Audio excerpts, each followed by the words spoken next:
एक बार एक किसान हर कभी आने वाले आंधी तूफान, ओलावृष्टि, तेज धूप इत्यादि से परेशान हो गया, क्योंकि कभी कभी फसल ज्यादा खराब हो जाती थी। इसलिए वह परेशान होकर ईश्वर से शिकायत करने लगा। किसान बोला, आप ईश्वर तो है, लेकिन फसल को कब क्या चाहिए इसकी जानकारी नहीं है।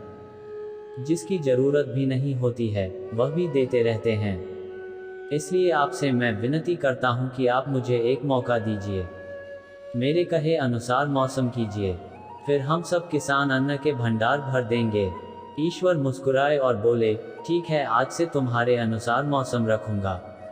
किसान खुश हो गया। किसान ने अगली फसल में गेहूं की बुवाई की।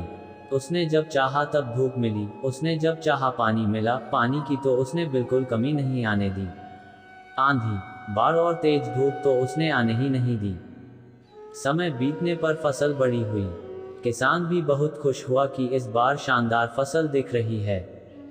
किसान ने मन ही मन सोचा कि ईश्वर को अब पता चलेगा कि अच्छी फसल के लिए क्या क्या जरूरी है। फालतू में ही किसान को परेशान करते रहते हैं। किसान फसल काटने के लिए खेत पहुंचा। गेहूं के पौधे की बालियों को हाथ लगाया तो उसके पैरों तले जमीन खिसक गई। उसने देखा कि किसी भी पौधे की बालियों में एक भी दाना नहीं था। किसान दुखी हो गया और बोला, हे ईश्वर, ऐसा क्यों हुआ? क्योंकि मैंने तो सब कुछ सही किया और सही समय पर किया। इस पर ईश्वर बोले, हे प्रिय किसान, ऐसा तो होना ही था, क्योंकि तुमने इन पौधों को बिल्कुल भी संघर्ष नहीं करने दिया। इन्हें ना तो तेज धूप में तपने दिया, ना ही आंधी का सामना करने दिया। इन्हें किसी भी प्रकार की चुनौतियों का सामना नहीं करने दिया। इसलिए बाहर से भले ही अच्छे दिख रहे हो, लेकिन ये अंदर से बिल्कुल खोखले हैं। इनके अंदर कुछ भी दाने नहीं। पौधे जब विभिन्न चुनौतियों का सामना करते हैं तो उनमें ऊर्जा पैदा होती है। यह ऊर्जा उनके अंदर सही सामर्थ्य पैदा करती, जिनके लिए वह बने हैं।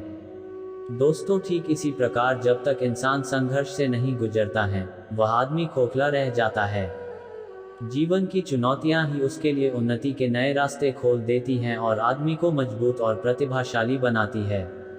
इसलिए आपके भी जीवन में मुसीबतें या चुनौतियां आए तो घबराना मत। यह आपको बिखेरने के लिए नहीं, निखारने के लिए आई है।